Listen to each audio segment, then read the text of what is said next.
Aduh, panas banget sih. Udah pada banyak asap lagi.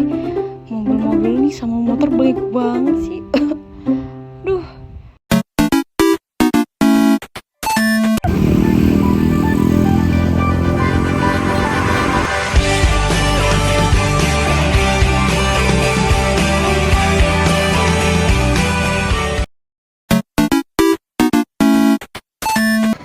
Maaf ya, Din, aku telat.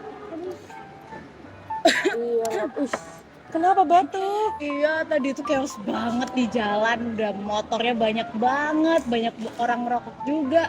Pokoknya aku sampai sesek ini, gimana ya? Aduh, sama sih aku tadi juga lewat jalan yang banyak industrinya gitu, juga banyak polusinya sih.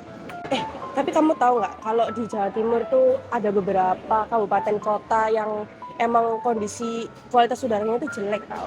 Iya, emang. Iya, aku kemarin itu lihat ada penelitian gitu yang mengelompokkan wilayah-wilayah di Jawa Timur.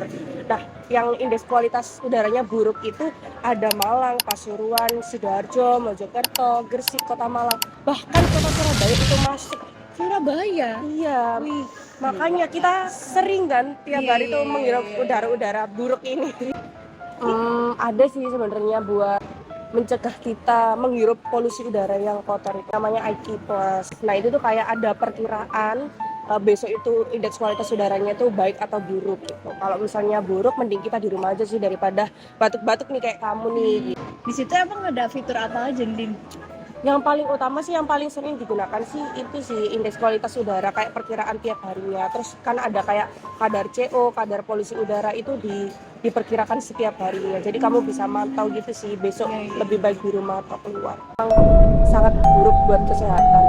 Baik individu maupun yang lainnya pasti kena sih efek imbasnya. Nanti aku coba download deh IQ Plus ya namanya. Iya. Bentar deh. Makasih banyak ya. Aku juga nggak tahu aplikasi-aplikasi kayak gitu. Kayaknya aplikasi-aplikasi kayak gitu tuh bakal manfaat banget deh. Buat aku yang apalagi suka batuk kayak gini. Iya sih benar-benar. Aku juga pakai sih baru beberapa hari ini dan lumayan mencegah juga sih sebenarnya. Kita lanjut nugas yuk. Boleh. Sebelum itu aku udah cobain aplikasi sarannya si Andin yaitu iKeep atau iKeep Plus. Nih aku search Surabaya, kita lihat ya muncul fitur apa aja. Ternyata munculnya lengkap banget dari ramalan kualitas udara besok, macam-macam kualitas udara, sampai di sekitar Surabaya itu juga diramal sama mereka.